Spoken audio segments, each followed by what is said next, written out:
welcome. You're watching CNN News 18. This is Nation at 5 with me, Poonam Burde. There's lots lined up for you on this edition, but let's get you started with an exclusive that we have for you. Details are now tumbling out of a dirty plot that Pakistan is leading against India. Several Pakistani deepfake agents have been embedded in the system here in India for years together. That is what Probe is now revealing. We now have more details of the latest case that has now come to the fore. The chief manager of J&K Bank was sacked yesterday. He is believed to be an agent of the ISI running Pakistani narrative here in India for decades together. Finally, he was rooted out. The allegations against him are that he is using money that comes in from Pakistan to peddle propaganda here in India. Anti-India activities is the allegation against him, and that's really why he was sacked yesterday. But for years together, that went unnoticed. He has been on the payroll of this country, even as he tried to run an agenda against us. Let's take a look at what the allegations are against this particular official of the J&K Bank who now stands sacked. Let's take a look at what the allegations are. We're given to understand that agencies believe, and this is under investigation now, that he was secretly working for Pakistan and ISI. What exactly was he doing for them? He was an asset of the terrorist-separatist network here in India. He was in Jammu and Kashmir, in Batmalu, in Srinagar, in fact, for decades together. He was illegally working at Greater Kashmir. Remember, Greater Kashmir is a media publication in Jammu and Kashmir. He wrote articles that supported Pakistani agenda. He wrote a weekly column in which he used his Pakistani narrative and peddle lies against India in that particular column in this media publication. Articles glorified secessionist campaign as well, and that went unnoticed for years together. He also used different pen names to hide his identity. He changed his name, added a few more letters here and there as well to make it look like he was a different person altogether so that he could escape the radar of the agencies. He also towed the Pakistani line. He did so in the columns that he was writing. The Record and WhatsApp is what these columns were that he used to write for the Greater Kashmir publication, which he used as his mouthpiece for Pakistan to try and peddle this anti-India sentiment in Jammu and Kashmir. Those are the allegations that are now being investigated by the agencies. He is believed to have communicated with several close aides of Jaish-e-Mohammed Chief Masood Azhar as well. All of that is now under investigation. CNN News 18 is getting you details of this plot that has now been busted by the agencies. Remember, it is the CID in Jammu and Kashmir that is looking at all of these cases. Several such employees who've been working within several parameters of the Jammu and Kashmir government or several government affiliated institutions have been sacked in the recent past. Ishan and Tejinder, my colleague, joining us, getting us more details of this. Tejinder, coming to you first. The sacking happened yesterday of this particular person, but we're given to understand that he was working for the J&K Bank for decades together.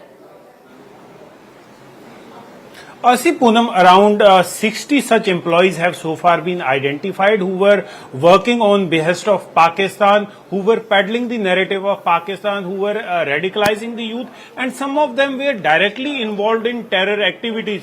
Now, speaking about this particular case, Sajad Ahmad Bazaz, he was the chief manager at the Jammu and Kashmir Bank, and he was appointed on the behest of the recommendations that were made by the ISI. So you can well understand that his appointment into J&K Bank came on the recommendation of an ISI mole in Kashmir Valley. So for 33 long years, he continued to enjoy the patronage of successive governments. While he was an employee with the Jammu and Kashmir Bank, he was also an employee with the Greater Kashmir newspaper. He was a columnist, he was a correspondent, and the narrative which he used to peddle. For example, during when he used to write for Greater Kashmir, he used to write for the intervention of United Nations to resolve Kashmir issue. He was the one who used to blame the army. He used to peddle the narrative of Pakistan. If you remember, Pakistan had said that there are mass graves in Jammu and Kashmir, and in his articles he used to write that the international body should investigate about those mass graves. So being an asset of Pakistani ISI, Pakistan Army, and he was directly or indirectly in touch with several terror leaders sitting across in POK. Another important thing, he used to take money from the Pakistan High Commission, and that money was funneled into Kashmir Valley to come up with new publications that could spread the narrative of Pakistan. The agencies have also found that Sajad Ahmad Bazaz, while working with Jammu and Kashmir Bank, he was operating more than 60 bank accounts. So Yes. you can well understand how shady his dealings would have been, that an employee of the same bank needed more than 60 bank accounts to run all his dealings. So now you see, this sacking is not arbitrary as being alleged by various political parties, especially Mehbooba Mufti. The agencies have conducted thorough investigation. They have all the data with them, all the proofs of everything with them, and only after what's that, most unfortunate is this is not an isolated Yes. case. There are several such sackings that have taken place, over 60, like you just pointed out, in the last few months, just in this year of 2023. Do stay on with me. Ishan, before I come to you, let's also take a look at who exactly is this person that was sacked and is now under the radar. Is there a bigger nexus that needs to be looked into, that he could be at the center of? So Sajad Ahmad Bazaz was a resident originally of Batmalu in Jammu and Kashmir. He was working in the Jammu and Kashmir Bank as the chief manager there. In 1990, he was planted in the J&K Bank by Pakistani ISI via Fayaz Kalu. Now, Fayaz Kalu was also the editor of Greater Kashmir, which is why this particular individual was writing columns for Greater Kashmir as well. He was appointed to the post of the cashier cum clerk in this particular bank. That's where he started in 1990 and then rose up the ranks. In 2004, he was promoted to the head of internal communications of the Jammu and Kashmir Bank, which meant that he had complete control over the fake narrative that he was peddling against India. He was promoted thrice despite not clearing the crucial exam that needs to be done as far as the banking structure is concerned, not just in Jammu and Kashmir but in the rest of the country as well. The requirement for a written test was also dropped for him. So several such exceptions were made for Sajad Bazaz to ensure that he kept working in the bank and kept funneling money into India for anti-national activities here. So let's take a look at what exactly he was doing. How exactly he ensured that Pakistani money was brought into India and then that those funds were used to foment trouble here in Jammu and Kashmir. This is how he did it. This is what intel sources are now telling your channel. That he funded select few newspapers and magazines in Jammu and Kashmir. They were highlighted. They were then used by this particular individual to ensure a certain narrative was peddled. The funding came in via ads and the money was drawn from the Jammu and Kashmir Bank where Bazaz was working. He owned and operated at least 68 accounts in the Jammu and Kashmir Bank. Over 60 accounts is what this one person was handling, all of which went unnoticed for years together. In 2015, from 2015 to 2023, in fact, Greater Kashmir, which is a news publication that I was talking about, received several ads that came to the fore via the money that was deposited in this Jammu and Kashmir Bank that came to the fore from Pakistan. In 2012, there was a surge in pro-Pakistani newspapers and pro-magazines as far as the narrative in Jammu and Kashmir is concerned. The agenda was simple. It was one. It was to whip up anti-India sentiment. It was to push a false narrative that Pakistan was trying to peddle. This was amplifying the Pakistani jihadi narrative that Pakistan has often tried to peddle via the internet as well. This is what they were trying to do via this individual in the Jammu and Kashmir Bank for at least 3 decades is what we're now learning. The aim was to push the Pakistani ISI narrative in a vitriolic manner, which is why he was doing so. He was writing these columns in Greater Kashmir and for years together, all of which went unnoticed. Ishan and Tejinder continue to be with us. And Ishan, like we just detailed out for our viewers, what exactly the allegations are and how all of this is now under investigation. But he is not the first bank employee that has been sacked or has been under the radar. How is this all connected, if you could put that in perspective for us? It started after Manoj Sinha took over as a Lieutenant Governor of Jammu and Kashmir. There were files which were opened of those who had, already reports of CID, police and other departments about their links or their alleged connections in Pakistan. And that's where the thorough investigation was done by SI and multiple agencies in different cases. This does not only restrict to J&K Bank employees. This also has been going on into police, into education sector and people people who have been with the government, but government alleging them of being orchestrating trouble in Jammu and Kashmir, not only through their writings but also financial transactions, and then also through different means by trying to make sure that Kashmir is brought to a grinding halt. We have seen several unrest where the government also recently, if you remember, terminated 2 doctors from service in Shopian who allegedly had made that report of Asia Nilofar's rape and murder case. And similarly, then there were teachers who were also shown backdoor, and certain people which administration said were there because of the help from across the border, and they were kept in different departments to gather information, to also orchestrate trouble in Jammu and Kashmir. And now the government has taken a hard stand. We have seen that Mehbooba Mufti and other political parties have been lashing out at the government for showing them the back door. Yesterday, even Envoy Tarigami of the CPIM came in support of these employees, and saying that they are further making people unemployed in Kashmir Valley. If you even remember, the Kashmir University PRO was also sacked. So yes, the government has the data, government has the records, and they are going to after thorough investigation. And if I recall correctly, it was a few years back when the government approves these provisions to sack these government employees who are tainted, who have been helping and trying to orchestrate trouble in Jammu and Kashmir, and these sackings are part of that. Now it's very clear that it will not stop here. There will be more cases which the government is taking up, and after appropriate investigation into these cases, they are being showing backdoor. Many of them were helped and made sure that they are in these departments. What government says was through Pakistan and their handlers across the border, and that is where their role was to go through the financial transactions, because government has been long saying that they are not going to just go hard on militancy, but they are on the other hand also going to make sure that they are able to hammer all those who have been there creating financial transactions for them, providing logistics. We're already seeing that a web of SIA, NIA and other investigation agencies are cracking down on certain elements which are being criticized by Mehbooba Mufti in the past as well.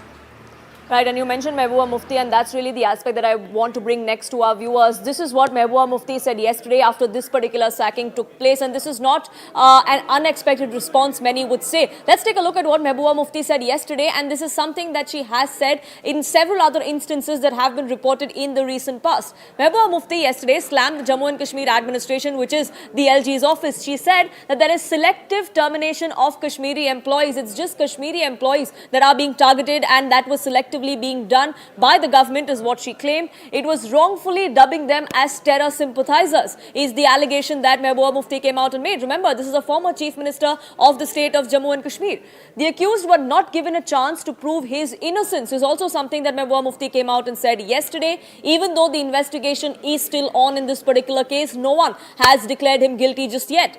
Hooliganism to frighten Kashmiris into submission is another allegation Mehbooba Mufti made as far as the sacking of Sajad Bazaz is concerned. Tejinder and Ishan continue to be with us, but even as we have these reactions coming to the fore from the likes of Mehbooba Mufti and the Abdullahs, listen in to what the administration has to say. This is the message that Jammu and Kashmir Lieutenant Governor sent out.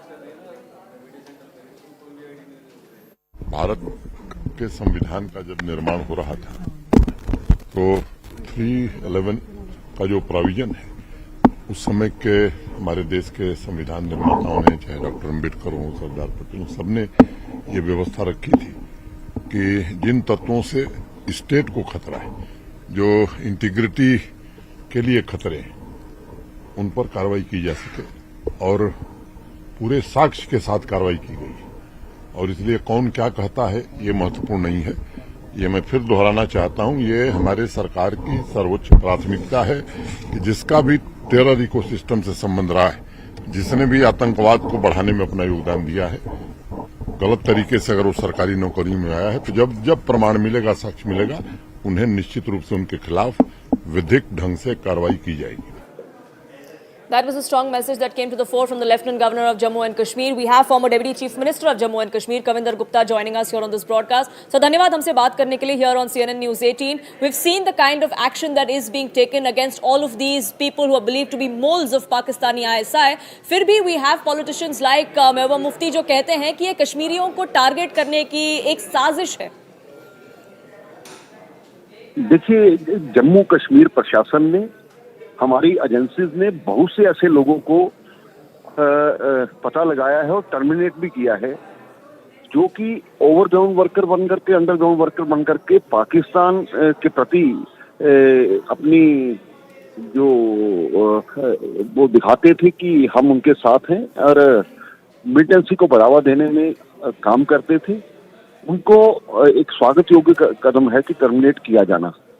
और कुछ लोग इस पर जो राजनीति करते हैं, वो चाहते हैं कि पहले की तरह पत्थरबाजी, वो कैलेंडर हुर्रियत के जारी हो, यहाँ का माहौल साजगार उनको अच्छा नहीं लगता। इस पर राजनीति करना गलत है और साफ जाहिर होता है कि ये पाकिस्तान प्रस्त लोग हैं। आज उनकी जो राजनीतिक दुकानदारी है वो बंद हो चुकी है, तभी इस प्रकार की बातें करते हैं। और राज्यपाल प्रशासन ने जो भी किया है वो जम्मू कश्मीर में शांति व्यवस्था को बनाने के लिए किया। आज वो शांति व्यवस्था जम्मू कश्मीर में नजर आ रही है। उसी का परिणाम है कि लाखों की तादाद में यहाँ पर टूरिस्ट आ रहा है, यहाँ पर इंफ्रास्ट्रक्चर डेवलपमेंट हो रही है, हाईवेज बन रहे हैं, एम्स बन रहे हैं, रिंग रोड्स बन रही हैं, जम्मू ये कई शहरों को नवीकरण किया जा रहा है। लेकिन जो पॉलिटिशियन ब्लैकमेल करके सेंटर को अपनी राजनीति चलाते थे, आज फ्रस्ट्रेशन होना स्वाभाविक बात है। आज केंद्र में एक मजबूत सरकार है। जम्मू कश्मीर में धारा 370 टूटने के बाद जिस प्रकार से शांति व्यवस्था बढ़ी है वो अपने आप में एक उदाहरण है। सर, सिर्फ इस पर्टिकुलर केस में नहीं बल्कि ऐसे काफ़ी केस में, जैसे आप भी कह रहे हैं कि टर्मिनेशन हुई है, सैकिंग हुई है लोगों की, वो काफ़ी सारे केसेस में ये पाया गया है कि सालों साल तक ये गवर्नमेंट एम्प्लॉयज़ रह चुके हैं। तो आपको क्यों लगता है कि ये इतने सालों तक कभी नज़र में नहीं आया? आपको लगता है कि पॉलिटिकल विल था ही नहीं कि इनके खिलाफ एक्शन लिया जाए? देखिए, कई लोगों ने खुद इसको वहां पर इंस्टॉल किया हुआ था। जी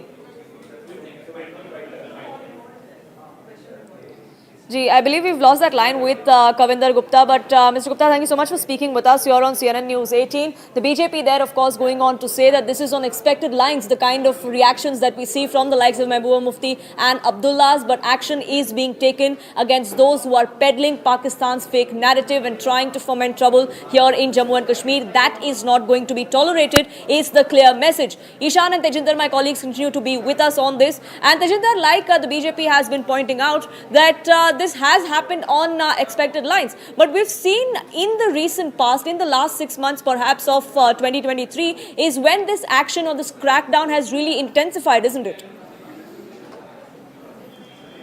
Indeed, Poonam, you see, when Lieutenant Governor Manoj Sinha 3 years ago took over as the LG of Jammu and Kashmir, in his first interaction, he said that while security agencies would continue to target terrorists, the main focus of his administration would be to identify the entire ecosystem that has been supporting this terrorism and weed them out. Since then, several agencies were constituted. The constitution of SIA was one of the major step, and there were some other committees that were also formed under the supervision of top cops here in Jammu and Kashmir, who were given this charge to investigate such cases. Though Mehbooba Mufti and the others are leveling allegations, but all these sackings are being done after thorough investigation, after all the allegations are proven to be right.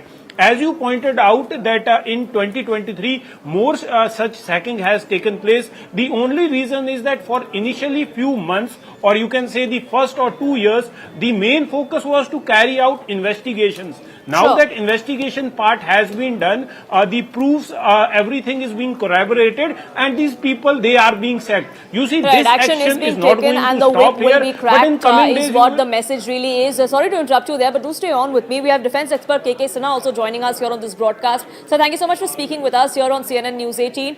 Why do you think that we haven't seen action against several of these people believed to be Pakistani moles trying to peddle anti-India narrative here in India for decades together? Do you think that we just didn't wake up to the threat just yet, or that there was just simply lack of political will, which is why it all went unnoticed? Jai Hind and good afternoon. Yeah, see the Pakistan, especially the ISI and Pakistan military, the deep state, they able to penetrate, earlier when they penetrated, in somewhere in 90s, what they did is that they had two basic figures on which they depended. One was Yasin by JKLF, and the second thing was Sayyid Salahuddin. Sayyid Salahuddin also, fought an election, and and that time the election they said it has been rigged. That was the they have taken the stand, and then they infiltrated all their elements into the J&K, all, whether it's the police, in the bureaucracy, you call it in bank, any service they were able to infiltrate, including Sayyid Salahuddin's three sons. They were on the influential, postings, and they were being paid by in India by the Jammu and Kashmir government, and they were able to infiltrate jails. They'll take used to take place. Then Jamaat-e-Islami got into it. The Jamaat-e-Islami, the stone pelter, was basically they were the astute and the deep state, or you can say the workers of Jamaat-e-Islami who had the link with Hizbul Mujahideen. And then all those Tanjeems which came up, this was based on Pakistan, where they had got the highest, the authority, and the main chap was Sayyid Salahuddin. So what you are asking, that we were able to break this slowly, including the son of Sayyid Salahuddin has been thrown out from where, they were on government service. They were able to infiltrate not only in these areas, they infiltrated into the institution, education institution. There are many, the teachers, the professors. So you name it, wherever there was any influence. Then on the street, they were have this, stone pelters, which number went right up to 12,000, at one stage. And that Burhanwani case, when you remember the Burhanwani, there was the militancy, there was the people, tier 1, tier 2, tier 3, right up to the bottom level, they were able to infiltrate.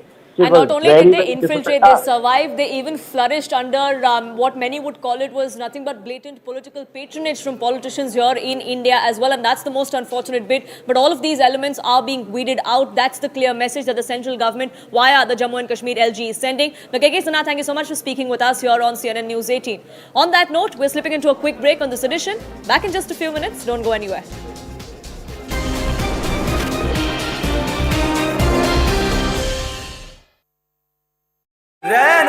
Decide on policies related to the state, and also lashed out at the governor, challenging him to contest elections and see if he will be able to win elections, saying that people of Tamil Nadu are against NEET and therefore the DMK will try to take all the routes possible to ensure that Tamil Nadu be exempted from NEET at least next year. That's coming in from the DMK. Tens of thousands of people participated. It was a hunger strike from 9 to 5 p.m. In Chennai, it was spearheaded by Udayanadi Stalin. In Thoothukudi, it was spearheaded by Kanimuri. Across the state, we saw massive protests by the DMK condemning both the governor as well as the central government. Remember, the governor had said that never ever will he sign the anti-NEET bill, and this protest was opposing the statement made by governor just a week ago. Well, Purnima, one might ask, all right, change in plan. Purnima, thank you so much for bringing in all those crucial details. We'll keep coming back to you for more updates. Welcome back and thanks for staying with us. Now the NEET face-off is only escalating. The politics continues to heat up over NEET examination in Tamil Nadu, with the DMK government lashing out at the central government and state governor R.N. Ravi. On Sunday, DMK staged a one-day hunger strike and criticized the governor R.N. Ravi and slammed the governor, saying that he is merely a postman and does not have the authority to decide on NEET examination. Meanwhile, the AIA DMK has jumped into the fray, calls DMK's protest a drama and alleged that DMK has no intention to cancel NEET examination. The party also blamed the ruling DMK for not being able to deliver on its poll promise to abolish NEET examination in the state. இல்லாத அதிகாரத்தை தனக்கு இருப்பதாக நினைத்துக் கொண்டு NEET மசோதாவுக்கு நான் கையெழுத்து போட மாட்டேன் என்று ஆளுநர் கூறிக்கொண்டிருக்கிறார். உண்மையா நம்ம அதற்கு கண்டனம் தெரிவிச்சிருக்கிறோம். இதுவரை அதிமுகவிலிருந்து யாராவது ஒருத்தர் ஒரு கண்டனத்தை விடுங்க, மூச்சாவது விட்டுருக்காங்களா ஆளுநருக்கு? உங்களுடைய தலைவி நீங்க எல்லாம் பெருமையா பேசுவீங்களே, என்ன சொல்லுவாங்க? மறைந்த முதலமைச்சர் ஜெயலலிதா அம்மையார என்ன சொல்லுவாங்க? இரும்பு பெண்மணி. அவரை தலைவராக ஏற்றுக்கொண்டிருக்கும் நீங்கள் ஒரு பித்தளை மனிதராக இருக்க வேண்டாமா? ஒரு பிளாஸ்டிக் மனிதராக இருக்க வேண்டாமா? மோடியும் அமித்ஷாவும் பேசஞ்சு வச்சிருக்கிற கல்லுமண்ணாக தான் நீங்க இருந்து கொண்டிருக்கிறார்கள் அதிமுக. இதற்கெல்லாம் ஒரு விடிவு வர வேண்டும்.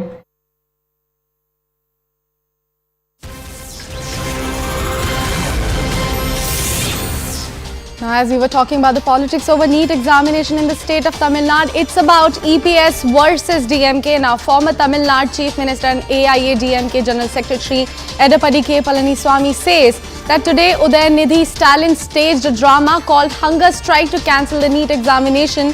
NEET was introduced in 2010 when DMK MP Gandhi Selvan was the Minister of State and Health during the Congress regime.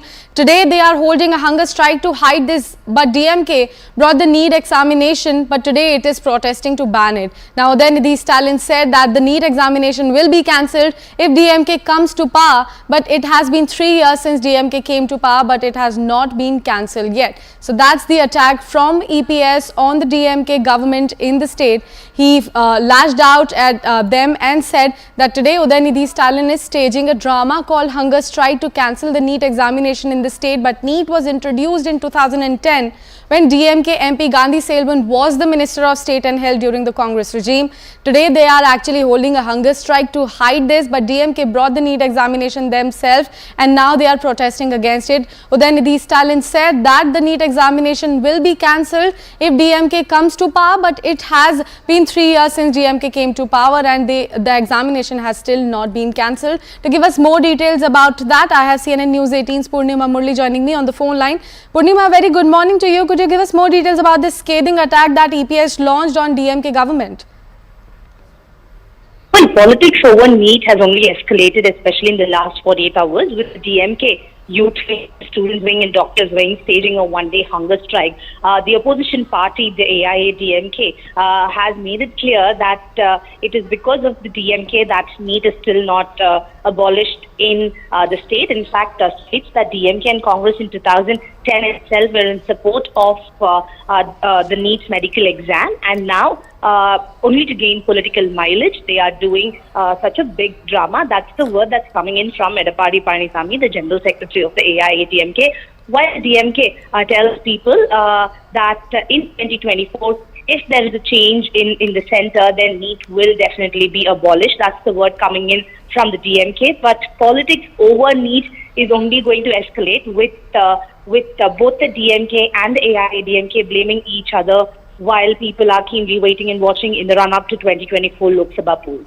Well, Purnima, you were reporting from that location yesterday as well. You got us details about that hunger strike. Could you walk our viewers through those details yet another time? Well, the students' wing, the youth wing, as well as the doctors' wing of the DMK staged protests, raising slogans to ban NEET, and also lashed out at the governor as well as central government. So Udayanidhi Stalin, after ending his hunger strike, while speaking, had slammed the governor, saying that the governor does not have the authority to not sign the anti-NEET bill, which was in fact passed by the elected representatives of Tamil Nadu, and says that the governor is a mere postman and has no authority to decide on policies related to the state, and also lashed out at the governor, challenging him to contest elections and see if he will be able to win elections, saying that people of Tamil Nadu are against NEET and therefore the DMK will try to take all the routes possible to ensure that Tamil Nadu be exempted from NEET at least next year. That's coming in from the DMK. Tens of thousands of people participated. It was a hunger strike from 9 to 5 p.m. In Chennai, it was spearheaded by Udayanidhi Stalin. In Thoothukudi, it was spearheaded by Kanimuri. Across the state, we saw massive protests by the DMK condemning both the governor as well as the central government. Remember, the governor had said that never ever will he sign the anti-NEET bill, and this protest was opposing the statement made by governor just a week ago. Well, Purnima, one might ask, all right, change in plan. Purnima, thank you so much for bringing in all those crucial details. We'll keep coming back to you for more updates. Welcome back and thanks for staying with us. Now the NEET face-off is only escalating. The politics continues to heat up over NEET examination in Tamil Nadu, with the DMK government lashing out at the central government and state governor R.N. Ravi. On Sunday, DMK staged a one-day hunger strike and criticized the governor R.N. Ravi and slammed the governor, saying that he is merely a postman and does not have the authority to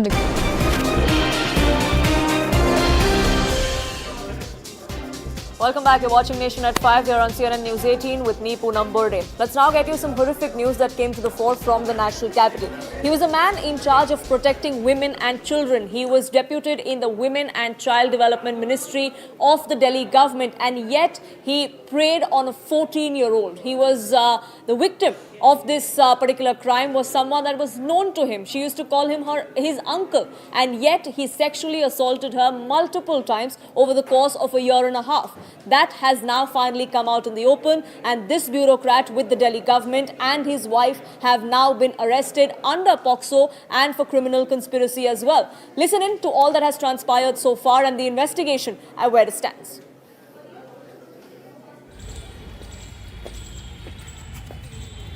जो कृत्य सामने आया है, मुझे लगता है कि उससे घटिया और घिनौना काम कम सुनने में आता है। एक पिता के तौर पे एक मृत दोस्त की बेटी को घर लाना और उसके साथ ऐसा अत्याचार करना पूरी मानवता को शर्मसार करता है। ऐसे लोगों के ऊपर सख्त से सख्त कार्रवाई होनी चाहिए और उनकी पत्नी जिन्होंने उनका साथ दिया, उनके ऊपर भी बराबर की कार्रवाई होनी चाहिए। देखिए, बहुत ही शॉकिंग घटना है, निंदनीय घटना है, लेकिन सबसे ज़्यादा जो चिंताजनक बात है वो ये है कि डीसीडब्ल्यू जो महिलाओं के लिए लोगों के लिए खड़े रहने वाली संस्था है, अगर उसी के ऑफिस के अंदर जिनकी जिम्मेवारी बच्चों को और महिलाओं को संरक्षण देने की है, उन्हीं के अगर ऑफिस के अंदर ये घटना हो रही है तो ज़्यादा चिंताजनक है। डीसीडब्ल्यू की चेयरमैन तो जहाँ भी कोई घटना होती है हर जगह आंसू बहाने पहुँच जाती हैं, लेकिन My colleagues Anvit and Anshul now joining us here on this broadcast, getting us the latest of the investigation. Anshul, you're reporting from the hospital, I believe, where Swati Maliwal, the chief of the DCW, was on a dharna. She said she was not being allowed to meet with the victim. What is the status so far? Is she still there? Well, yes, I'll just try and show you in the visuals over here. Swati Maliwal, along with her team, is still very much sitting at the dharna over here. Just a few minutes ago, a team of, in fact, a team of the official staff came out with a letter that had the statement of the victim, of the mother of the victim, and in that letter it was very clearly mentioned that she does not want to meet with Swati Maliwal at this point in time. In that statement, she had said that the statement has been recorded to the magistrate at this point, and hence they are very tensed, and hence they do not want to speak to any other person whatsoever. But yes, Swati Maliwal refused to take that letter seriously and said that she does not believe that this has been written by the mother of that victim, and hence she continues to sit on a dharna over here with her team. Now, but yes, the larger question in this entire story that still remains that statutory bodies like the NCW, the DCW, the NCPCR, why do these people have no idea that something like this has happened? A girl is undergoing so much trauma, and especially after the FIR was registered, that the FIR was registered on the 13th of August. From 13th till 21st, these people had no idea whatsoever that something like this was happening until and unless media organizations like us came out and started reporting this story in a very heavy manner, in a manner that would make a difference. Post that, we are seeing all these people lining up to meet with the victims, and this could be one of the reasons that the mother of the victim is not allowing anyone to go ahead and meet with the victim at this point. So yes, the larger question that still remains: if at all the media would not have reported this story, would any sort of justice would have been given to this accused? Would statutory bodies like the DCW, the NCW, would they have been successful in doing their jobs? Yes. What is the mechanism that is in place? These are some of the questions that needs to be answered, although neither Swati Maliwal or not Priyank Kanagunu has been able to answer any of these questions at this point in time. All they are saying is shifting the goalpost, blaming Swati Maliwal is blaming the BJP and the Delhi police, whereas Priyank Kanagunu, who is the NCPCR chief, is now blaming Swati Maliwal, saying that she is not at all active in the national capital. All we are hearing is whataboutery. But what about the child? And that's the most unfortunate bit. What happens to this minor now? Will she get justice? Will her mother finally be able to face after what's happened over the last few years? That's really the question that comes to the fore. Do stay on with me. Anvit, my colleague, also joining us, getting us the latest as far as the investigation goes. Anvit, what explains the delay? The questions are being raised on that. From what we understand, the FIR was filed on the 13th. Today is 21st, but minutes after the news broke and the media was asking questions of the DCW of the Arvind Kejriwal government, we suddenly within a few hours have a detention and then an arrest. See, what the police have to say in their defense is that on 13th this matter was reported. In fact, the matter was reported late on the night of 12th August. And when on 13th the FIR was registered, they had approached the victim and they had asked permission from the doctors because this woman, this girl, had been seeking treatment at a psychiatry ward in a hospital. Police said that they had approached her to record a statement under 164 CRPC, but the doctors had opined otherwise. They had said that currently she is not in a state to give her statement, and therefore the recording of statement had been postponed. Today, when the police team again reached out to the doctor, they said that yes, her statement can be recorded, but in a supervised condition. Only treating it as a special case, the magistrate himself went to the hospital today, and under a medical supervision, this girl's statement was recorded under 164 CRPC. Now the challenge before the police is that the statement has been recorded. It certainly will be admissible in the court because it has been recorded in front of a magistrate.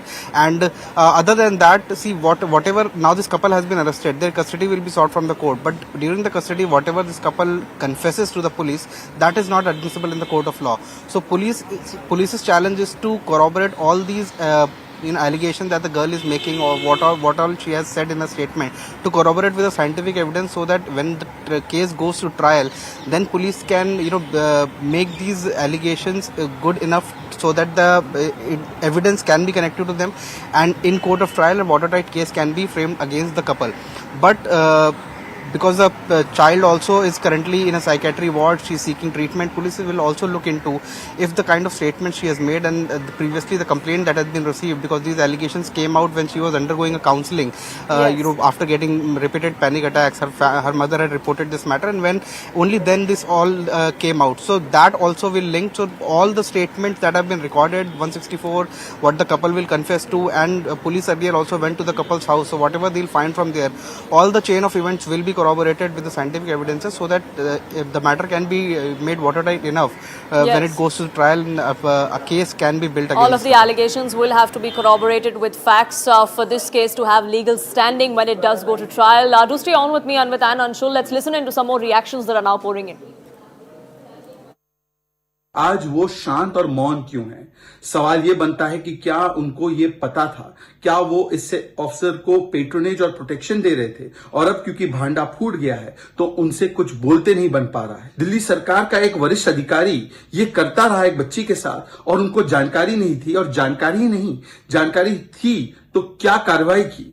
देखिए, बहुत shocking incident है। इसलिए भी shocking है क्योंकि जो ये अफसर हैं वो खुद महिला एवं बाल विकास विभाग में काम कर रहे थे, और अगर उन पर किसी माइनर के रेप का आरोप लगता है तो फिर ये बहुत ही एक चिंताजनक बात है हमारे लिए। मैं उम्मीद करती हूँ कि दिल्ली पुलिस जल्द से जल्द और सख्त से सख्त कार्रवाई करेगी। ये मुख्यमंत्री के संज्ञान में आया, उन्होंने तुरंत चीफ सेक्रेटरी को आदेश दिए हैं कि पेंडिंग इंक्वायरी अफसर को, जो कंसर्न्ड अफसर हैं, उनको सस्पेंड किया जाए, तुरंत प्रभाव से सस्पेंड किया जाए। और मुख्यमंत्री अरविंद केजरीवाल जी ने आज शाम 5 बजे तक सीएस से रिपोर्ट भी मांगी है। राष्ट्रीय महिला आयोग इसके ऊपर इंक्वायरी करेगी। WCD का ऑफिसर होते हुए दिल्ली सरकार क्या सोई हुई थी? लास्ट 2 साल से वो ये कर रहा था, और जब बच्ची सामने आई, दिल्ली सरकार का एम्प्लॉय अगर ये खुद कर रहा है और वो DCW के साथ काम कर रहा था, तो DCW जो कि हर दूसरे के काम में अपने आप को इन्वॉल्व करती है, वो कहाँ थी जब ये सब हो रहा था? उनका खुद का एम्प्लॉय ये कर रहा था। ये बहुत सारे क्वेश्चन दिल्ली सरकार के ऊपर भी आते हैं, और बहुत सारे प्रश्न हमें भी पूछने हैं दिल्ली सरकार और DCW से भी। Horrible incident has come to light. How do you see the entire episode where a government official has in fact been accused of raping an underage girl? I think it is very scary. It is very shocking. This person has been on the post of deputy director in the Delhi government for several decades. So it's a very serious issue. One has to investigate it immediately. So the first thing that we have done is we've issued a notice to the Delhi police because we want that this person needs to be arrested. Until there is an arrest, I really don't think proper investigation can happen in the matter. The second thing is that we're also issuing a notice to the government because we want to understand as to how many departments was he posted, what was his tenure as well as roles and responsibilities there, and whether any complaint has been received against him in the past, and if yes, how was it dealt with. We've also asked the same question from Delhi police because I think an investigation and inquiry needs to be done. See, this person was in a position of power for decades. So he might have been a predator and he might have done the same incident with several other girls. And one has to, it's also very scary because as the deputy director in the WCD department, he might have had access to shelter homes. He might have actually gone and visited survivors of sexual assault there. So I think right now what is coming out is extremely horrific and strongest action needs to be taken. We are also demanding his suspension, immediate suspension. Now coming in, we're learning it's not just the DCW but even an NCW team is now at the hospital wanting to meet with the victim, wanting to meet with the doctors that are treating her as well. But that NCW team has also been stopped, much like Swati Maliwal was just a short while ago, which prompted her to sit on a dharna there. Anshul, my colleague, joining us, getting us the details from there. He's at the hospital, in fact, where the NCW team was there to meet with the doctor but now has been stopped. Anshul, what's the latest that you can share with us? So yes, I'll just try and show you the visuals. There is a 4-member team of the National Commission of Women that has come to meet with the family members or the doctors who are treating the victim in this entire matter. Initially, they were told that the victim is not in the condition to speak, but they said they want to meet with the doctor or the attendant who is present over here. But yes, they have clearly been said that they could not go ahead and meet with them. Ma'am, you have come from the NCW. What is the general procedure? What is the general procedure that is followed when you go to meet the victim in such cases? We have actually formed an inquiry committee and it has been chaired by our Honorable Member Madam Mamta Kumari, and we have come here to meet the victim's family, and till now we are figuring out how we have to proceed further. Ma'am, generally you have experience generally in such cases. Can the police stop you from meeting the family members?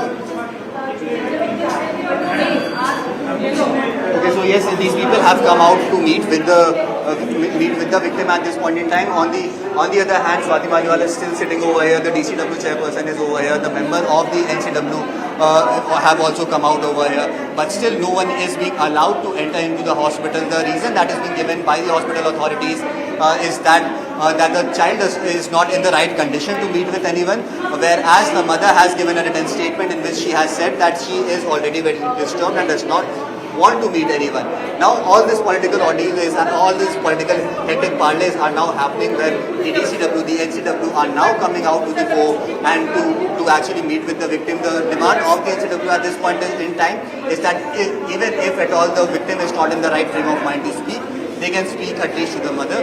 If at all the mother does not want to speak, they could speak to the doctor who is attending, they could speak to the counsellor who had taken those statements. But all of that has been denied absolutely at this point in time. The official authorities just came out over here and said that none of them will be allowed to venture inside the hospital, and hence all of them have now gathered over here figuring out a way to get inside the hospital to either meet with the victim or the family members or the doctor who is attending the victim in this entire case. Right now is not the time is the clear message that has come to the fore from the hospital authorities. Do keep a track, Anshul, if this transforms or snowballs into a bigger drama, considering Swati Maliwal is still sitting there on dharna. But for the moment, thank you so much for getting us the latest. On that note, time for a quick break. Back in just a few minutes. Don't go anywhere.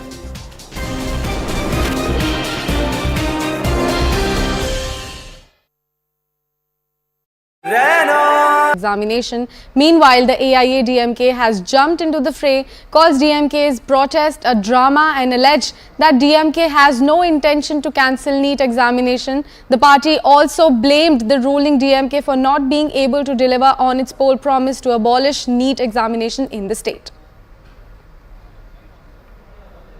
இல்லாத அதிகாரத்தை தனக்கு இருப்பதாக நினைத்துக்கொண்டு NEET மசோதாவுக்கு நான் கையெழுத்து போட மாட்டேன் என்று ஆளுநர் கூறிக்கொண்டிருக்கிறார். உண்மையா நம்ம அதற்கு கண்டனம் தெரிவிச்சிருக்கிறோம். இதுவரை அதிமுகவிலிருந்து யாராவது ஒருத்தர் ஒரு கண்டனத்தை விடுங்க, மூச்சாவது விட்டுருக்காங்களா ஆளுநர் எடுத்து? உங்களுடைய தலைவி நீங்க எல்லாம் பெருமையா பேசுவீங்களே, என்ன சொல்லுவாங்க? மறைந்த முதலமைச்சர் ஜெயலலிதா அம்மையார என்ன சொல்லுவாங்க? இரும்பு பெண்மணி. அவரை தலைவராக ஏற்றுக்கொண்டிருக்கும் நீங்கள் ஒரு பித்தளை மனிதராவது இருக்க வேண்டாமா? ஒரு பிளாஸ்டிக் மனிதராக இருக்க வேண்டாமா? மோடியும் அமித்ஷாவும் பேசஞ்சு வச்சிருக்கிற கல்லிமண்ணாக தான் நீங்க இருந்து கொண்டிருக்கிறார்கள் அதிமுக. இதற்கெல்லாம் ஒரு விடிவு வர வேண்டும்.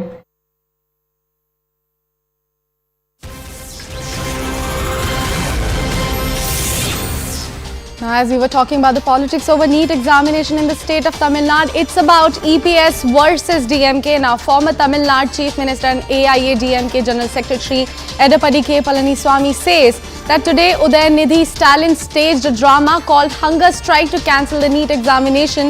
NEET was introduced in 2010 when DMK MP Gandhi Selvan was the Minister of State and Health during the Congress regime.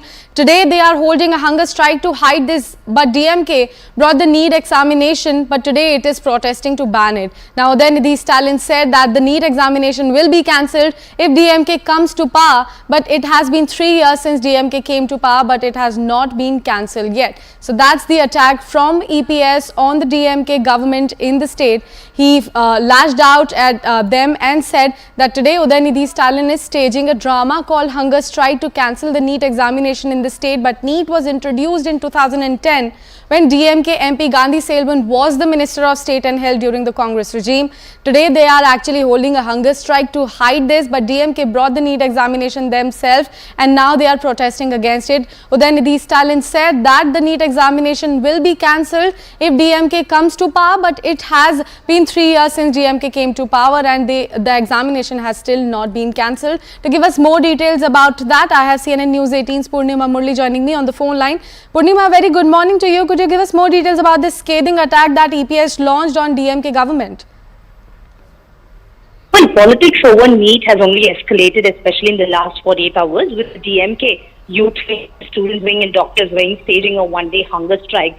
The opposition party, the AIA DMK, has made it clear that it is because of the DMK that NEET is still not abolished in the state. In fact, states that DMK and Congress in 2010 itself were in support of the NEET medical exam, and now only to gain political mileage, they are doing such a big drama. That's the word that's coming in from Edappadi Palaniswamy, the General Secretary of the AIA-DMK, while DMK tells people that in 2024, if there is a change in the center, then NEET will definitely be abolished. That's the word coming in from the DMK. But politics over NEET is only going to escalate with both the DMK and the AIA-DMK blaming each other, while people are keenly waiting and watching in the run-up to 2024 Lok Sabha polls. Well, Purnima, you were reporting from that location yesterday as well. You got us details about that hunger strike. Could you walk our viewers through those details yet another time?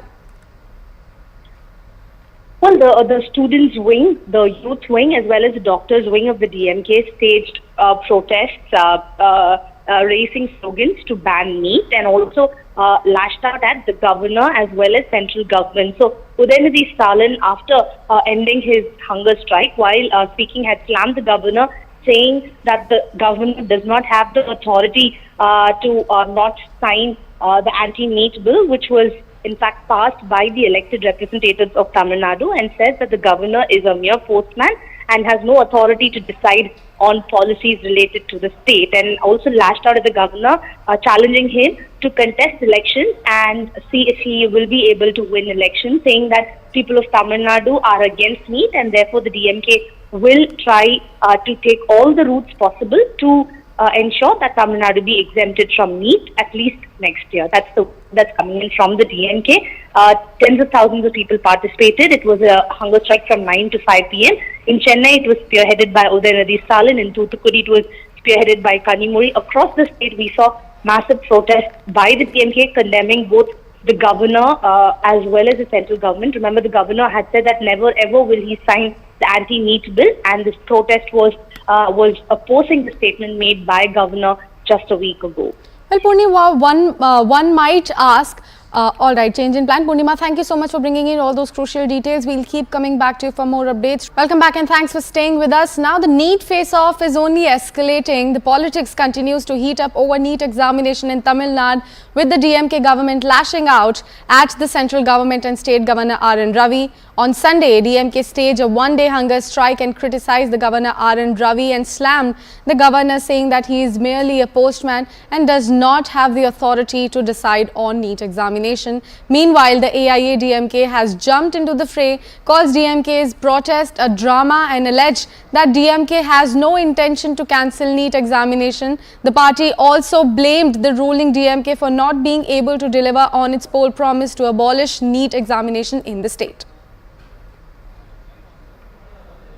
இல்லாத அதிகாரத்தை தனக்கு இருப்பதாக நினைத்துக்கொண்டு NEET மசோதாவுக்கு நான் கையெழுத்து போட மாட்டேன் என்று ஆளுநர் கூறிக்கொண்டிருக்கிறார். உண்மையா நம்ம அதற்கு கண்டனம் தெரிவிச்சிருக்கிறோம். இதுவரை அதிமுகவிலிருந்து யாராவது ஒருத்தர் ஒரு கண்டனத்தை விடுங்க, மூச்சாவது விட்டுருக்காங்களா ஆளுநர் எடுத்து? உங்களுடைய தலைவி நீங்க எல்லாம் பெருமையா பேசுவீங்களே, என்ன சொல்லுவாங்க? மறைந்த முதலமைச்சர் ஜெயலலிதா அம்மையார என்ன சொல்லுவாங்க? இரும்பு பெண்மணி. அவரை தலைவராக ஏற்றுக்கொண்டிருக்கும் நீங்கள் ஒரு பித்தளை மனிதராவது இருக்க வேண்டாமா? ஒரு plastic.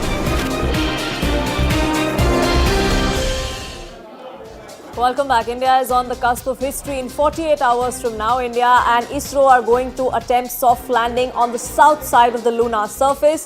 Pragyan, the rover, along with Vikram, is on its way inching closer to the moon, and the central government in Delhi is keeping a close watch, which is why we had the chairman of ISRO today meet with MOS Science and Technology, Jitendra Singh, just a short while ago here in the national capital, and this is what the union minister actually went on to say right after that meeting. This is what he said: in the next 2 days, the health of Chandrayaan 3 will be continuously monitored, is the assurance that came to the fore from the chairman of ISRO. That was the message that was conveyed to Jitendra Singh, the minister. Chandrayaan 3 is all set to, remember, land on the surface of the moon around 6:04 p.m. day after tomorrow, and 48 hours from now is when that is going to happen.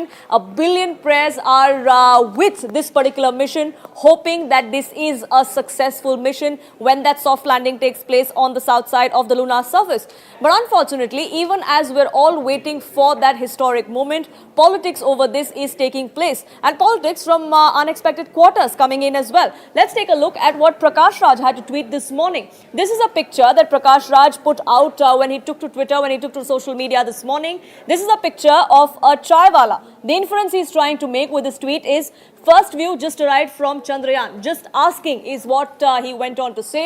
This kind of tweet, this kind of post is in bad taste. It's nothing but mocking a mission that all of India wants, is the allegation that he now faces. Listen in to some of those reactions coming in.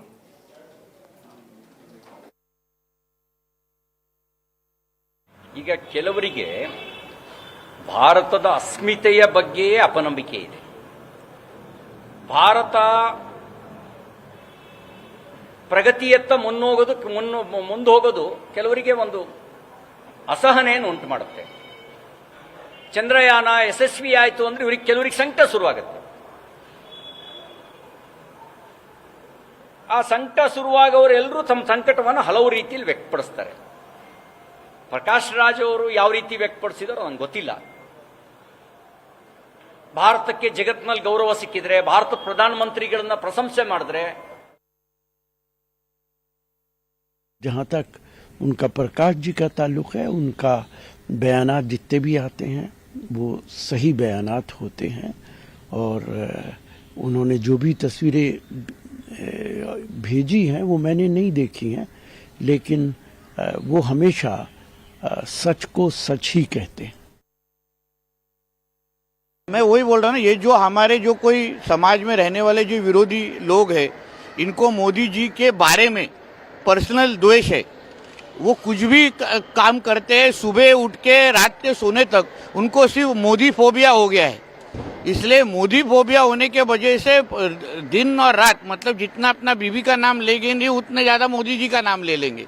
इसलिए उनके बातों पे ज्यादा ध्यान देने की जरूरत नहीं है. यूं मैं व्यक्तिगत श्रद्धा के प्रश्नों पर अपनी टिप्पणी नहीं करता हूं, मगर ये ट्वीट जो है बड़ा दिलचस्प है, और ये कई अर्थों को स्पष्ट करता हुआ दिखाई देता है।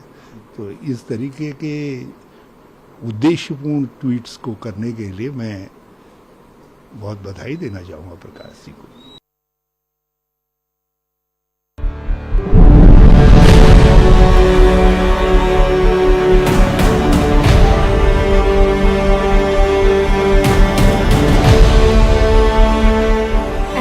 Gears up to attempt its first ever moon landing. We'll give you all the updates from the ISRO headquarters in Bengaluru. From the voices that matter to the latest discoveries of Chandrayaan 3 from the lunar surface.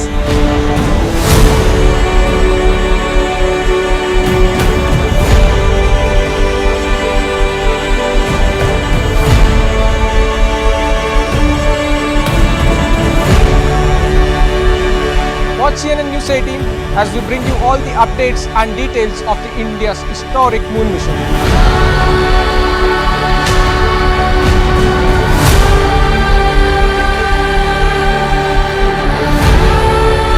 It's got a brake, decelerate, they'll continue in the same orbit. Shifting focus now to the other story that we're tracking here, and that is involving actor Sunny Deol. Yesterday, Bank of Baroda decided to put an e-auction on one of his bungalows because he was defaulting on a loan. 12 hours later today, that e-auction notice was withdrawn by the bank. They said there were technical errors in that. There were technical reasons as to why that e-auction notice was withdrawn. That has now triggered a big political fight. The Congress is now questioning this action because remember, Sunny Deol is not just an actor, he's also a member of parliament from the BJP, which is why the Congress asks, why the flip-flop in 12 hours? What really has changed? A day after Bank of Baroda put out a statement in a newspaper stating that Sunny Villa, which is where Sunny Deol, the actor, operates his office as well as studios from, would be put out for auction, a corrigendum was issued today wherein Bank of Baroda has also said that it is a corrigendum and because of technical reasons is where this parcel of land, in fact where we are reporting from, would not be auctioned. In fact, the corrigendum, as is verbatim, states that corrigendum to e-auction sale notice dated 19/8/2023 published in the Times of India Mumbai edition dated 20/8/2023 with regards to the sale notice in respect of Mr. Ajay Singh Deol alias Mr. Sanjay Deol, Mr. Sunny Deol stands withdrawn due to technical reasons for the below mentioned property. Yesterday afternoon, the nation got to know that Bank of Baroda had put out the Juhu residence of BJP MP Sunny Deol for e-auction since he had not paid up rupees 56 crore owed to the bank. This morning, in less than 24 hours, the nation has got to know that Bank of Baroda has withdrawn the auction due to technical reasons. Wonder who triggered these technical reasons. Shifting focus now to the Asia Cup that is going to take place in just a few weeks from now, and the squad for India has been announced. It was the BCCI that came out today and announced the squad under the leadership of Rohit Sharma. His vice captain is going to be Hardik Pandya. The squad has now been announced. There are a lot of reasons why this is extremely crucial. It also comes just a few months ahead of the World Cup as well. Listen in to some reactions that came in. It's not just one position who can win us the game or win us the tournament.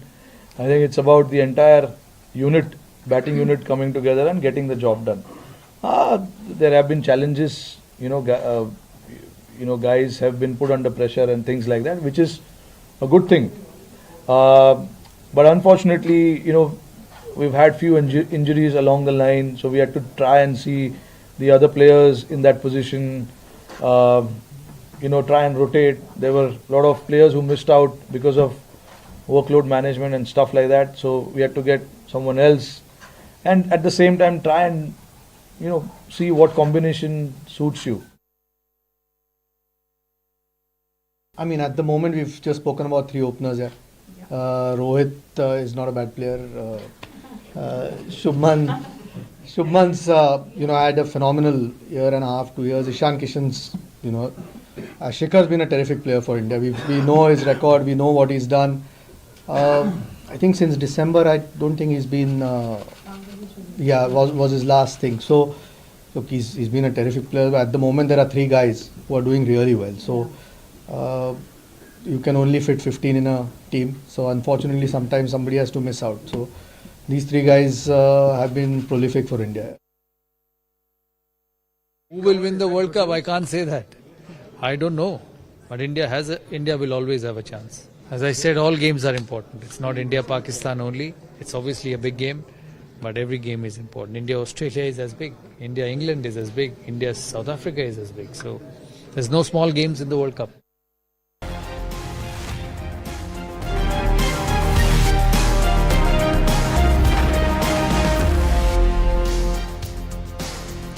Good evening and a warm welcome. I'm Riha and you're watching Viewpoint. A horrific case of rape of a minor comes to light from the national capital once again.